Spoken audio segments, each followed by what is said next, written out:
नमस्कार, आप सितयोग न्यूज देख रहे हैं। मैं हूं आपके साथ चित्रंजन कुमार। देखिए, पीएचडी विभाग के मंत्री नीरज कुमार बबलू ने एक प्रेस कॉन्फ्रेंस किया है, जिसमें उन्होंने लोक स्वास्थ्य अभियंत्रण विभाग में 4135 पद पर नियुक्ति किए जाने की बात की है। 4135 पद जो है वह रिक्त है। पदों पर भर्ती की प्रक्रिया को उन्होंने बताया है कि शुरू कर दी गई है। लोक स्वास्थ्य अभियंत्रण विभाग एवं पंचायती राज विभाग द्वारा ग्रामीण क्षेत्र में 1,23,936 अदद जल पूर्ति योजना का निर्माण किया जा चुका है। उन्होंने आगे बताया है कि 1,74,47,055 अदद घरों में गृह जल संयोजन प्रदान कर पेयजल आपूर्ति की जा रही है। वहीं 1,23,936 अदद जलापूर्ति योजनाओं में लगभग 40% पंप चालक महिलाएं हैं, जो जीरो ऑफिस डे के तहत सभी क्षेत्रीय अधिकारी विशेष रूप से निर्धारित दिन कार्यालय में न बैठकर जमीनी स्तर पर जाकर योजनाओं की वास्तविक स्थिति को जांच करते हैं। आइए इस दौरान मंत्री नीरज कुमार बबलू क्या कुछ कह रहे हैं वह आपको सुनाते हैं। रूप से हमारे विभाग ने लोक स्वास्थ्य अभियंत्रण ने कुछ अपॉइंटमेंट के लिए निकाला है, जिसमें लगभग 4135 पद है, जिसके लिए कुछ वैकेंसी निकल गई है और कुछ वैकेंसी निकलना बाकी है। जिसका जो ये पद का जो नाम है वो अलग से आपको दे दिया जाएगा कि किन किन पदों पे कितने लोगों की बहाली होनी है। मुख्य टोटल ये हमने बता दिया कि 4135 पद है। इसके अलावा कुछ पॉइंट्स है जिसको हम पढ़ के बताते हैं कि लोक स्वास्थ्य अभियंत्रण विभाग एवं पंचायती राज विभाग द्वारा ग्रामीण क्षेत्र में 1,23,936 अदद जलापूर्ति योजनाओं का निर्माण किया जा चुका है। इन योजनाओं के माध्यम से 1,74,47,055 अदद घरों में गृह जल संयोजन प्रदान कर पेयजलापूर्ति की जा रही है। राज्य के अधिष्ठापित 1,23,936 अदद जलापूर्ति योजनाओं में लगभग 40% पंप चालक महिलाएं हैं, जिससे महिला सशक्तिकरण की दिशा में महत्वपूर्ण कदम उठाया गया है। जीरो ऑफिस डे, ये जीरो ऑफिस डे के तहत सभी क्षेत्रीय अधिकारी विशेष रूप से निर्धारित दिन कार्यालय में न बैठकर जमीनी स्तर पर जाकर योजना की वास्तविक स्थिति की जांच करते हैं, ताकि योजनाओं का बेहतर क्रियान्वयन एवं विसंगतियों का त्वरित समाधान सुनिश्चित किया जा सके। इसके अलावा लोक स्वास्थ्य अभियंत्रण विभाग अंतर्गत 10,719 अदद छूटे हुए टोलों में जलापूर्ति योजना के निर्माण हेतु 4706.17 करोड़ की योजनाओं पर कार्य प्रारंभ हो गया है।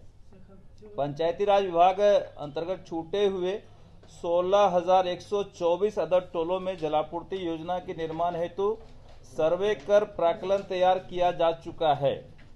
शुद्ध पेयजलापूर्ति का स्वास्थ्य मानकों पर सकारात्मक प्रभाव पड़ा है, जिसके लिए बिहार इकोनॉमिक सर्वे के रिपोर्ट के अनुसार ये 2019 की तुलना में वर्ष 2024 में लगभग 15 गुना कमी पाई गई है कई तरह की बीमारियों में, डायरिया में। इसके अलावा पेयजल ऐप के माध्यम से सभी विभागों के पदाधिकारियों द्वारा योजना की क्रियाशीलता की जांच कर रियल टाइम रिपोर्टिंग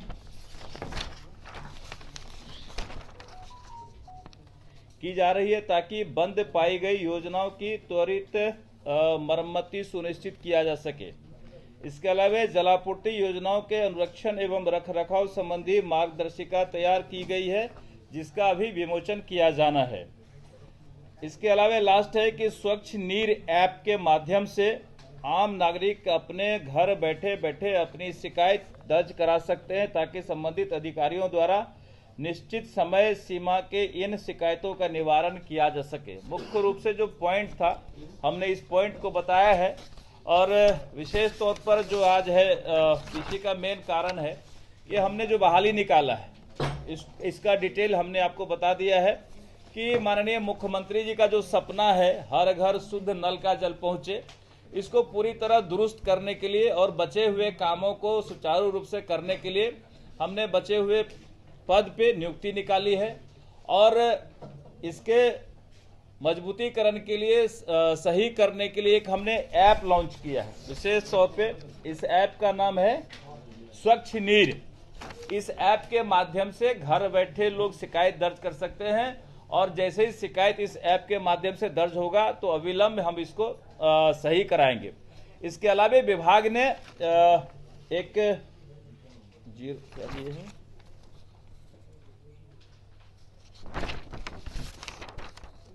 कौन सा डे रहेगा, सैटरडे को रखे, नाम क्या रखे, जीरो ऑफिस डे। एक जीरो ऑफिस डे को अभी से चालू किया गया है। ये सैटरडे को इसमें निर्देश दिया गया है कि सैटरडे को जितने भी हमारे जिले के अधिकारी, चाहे एग्जीक्यूटिव इंजीनियर हो, एसडीओ हो, जेई हो, कोई भी अधिकारी अपने ऑफिस में नहीं रहेंगे। उनको फील्ड में जाकर के योजनाओं का जांच करना है और ये काम शुरू कर दिया गया है योजनाओं के जांच करने का, जिसका फलाफल ये आया है कि मैक्सिमम योजनाएं हमारा दुरुस्त हो गया है। जो पीएचडी के द्वारा काम किया गया था उसमें लगभग हम लोग 85% योजना हमारा अभी तक चालू है। जो 15% में गड़बड़ी है उसको भी हम लोग ठीक कर रहे हैं। कई स्तर पर योजनाओं का जांच चल रहा है। जिला पदाधिकारी के माध्यम से भी हम लोग योजनाओं का जांच करवा रहे हैं, जिसमें लगभग 10 लाख कितना योजना, लगभग 1 लाख योजना का लगभग जांच हो चुका है और तमाम योजनाओं को सही करने के लिए हम लोग विस्तृत रूप से काम करने जा रहे हैं। कुछ हमारे सचिव महोदय विशेष बताएंगे। बच्चा कुछ बता। धन्यवाद माननीय मंत्री महोदय। जैसा कि माननीय मात्र 5% गड़बड़ी है जो पीएचडी के द्वारा काम किया गया है, उसमें 5% से भी कुछ पॉइंट कम ही है जो खराब बचा हुआ है, उसको भी अविलंब दुरुस्त कर लिया जाएगा। और पंचायती राज से जो हम लोगों को हैंडओवर हुआ है उसमें लगभग 30% गड़बड़ था, जिसको हम लोग दुरुस्त करते हुए उसमें भी 15% पर आ गया है। जो 15% बचा है जिसको हम लोग आने वाले समय में अविलंब दुरुस्त कर लेंगे। सर, लोगों की शिकायतें ये होती है कि विद्युत आपूर्ति होने के बावजूद भी मोटर चलाया नहीं जाता है। 6 घंटे का आप लोगों ने जो नियामवली बनाया है, सुबह में 3 घंटे, शाम में 2 घंटे, दोपहर में 1 घंटे, लेकिन मोटर बहुत कम चलाया जाता है, जलापूर्ति बहुत कम की जाती है। देखिए, उसमें जो शिकायत आया होगा उसमें हम लोग जांच भी किए हैं कि ऐसा नहीं है। कभी कभी विद्युत नहीं रहता है जिसके वजह से बंद रहता है, तो लोगों को लगता है कि विद्युत है फिर भी नहीं चला रहे। कभी कभी ऐसा होता है कि एक ही गांव में 2 वाट रहता है, इधर बल्ब जल रहा है और इधर लाइन कटा हुआ है, तो लोगों को लगता है कि बिजली है फिर भी क्यों नहीं चला रहा है। हम लोगों का सीधा निर्देश है कि जो समय सारणी दिया गया है कि सुबह में 3 घंटा, दोपहर में 1 घंटा और शाम को 2 घंटा, तो इसको पूरा करेंगे हम लोग। चाहे उसमें बिजली अगर सुबह में लेट से आती है तो उस टाइम को हम लोग मेंटेन करके 3 घंटा देंगे ही देंगे। सुबह का 3 घंटा, दोपहर का 1 घंटा और शाम का 2 घंटा, और गर्मी के दिनों में जरूरत पड़ने पर दोपहर में 1 घंटा बढ़ा दिया जाता है। तो ये समय है और 6 घंटे का हम लोग 6 घंटा पानी देते हैं। उसमें टाइम आगे पीछे होता है, कभी कभी बिजली कटने की वजह से टाइम आगे पीछे होता है, लेकिन 6 घंटे पानी मिलेगा, इसकी गारंटी है। जो मासिक शुल्क रखा गया है, क्या जनता की तरफ से सरकार को मिल रहा है? मासिक शुल्क देखिए अभी नहीं मिल पा रहा है, और उसमें लोगों को लगाया गया है कि शुल्क अगर आता है तो बेहतर है, नहीं आता है तो मतलब लोगों की इच्छा पे है, अगर देना चाहे तो दे सकते हैं। ये सरकार ने तय किया है कि भाई ये शुल्क होना चाहिए। कहीं शुल्क आता है, कहीं नहीं आता है, तो फिर काम चल रहा है। अभी तो वॉलंटरी है और ये जैसे जैसे सुविधा बढ़ेगी हमको लगता है कि लोगों का विश्वास बनेगा और ये अपने आप, क्योंकि ये एसेट तो उन्हीं का है, कम्युनिटी का एसेट है और उनको ही चलाना है। बड़ा शुल्क नहीं है, नॉमिनल शुल्क है, 30 रुपये महीने। देखिए, ये स्वच्छ जल लाया गया है माननीय मुख्यमंत्री जी के दिशा निर्देश पर कि हर घर शुद्ध नल का जल। इसका बड़ा फायदा हो रहा है शुद्ध नल के जल की वजह से, क्योंकि पहले हम लोग पानी पीते थे, हर इलाके में अलग अलग उसमें मटेरियल पाया जाता है, कहीं आयरन पाया जा रहा है, कहीं फ्लोराइड पाया जा रहा है, कहीं आर्सेनिक पाया जा रहा है, तो इससे कई तरह की बीमारियां होती थी।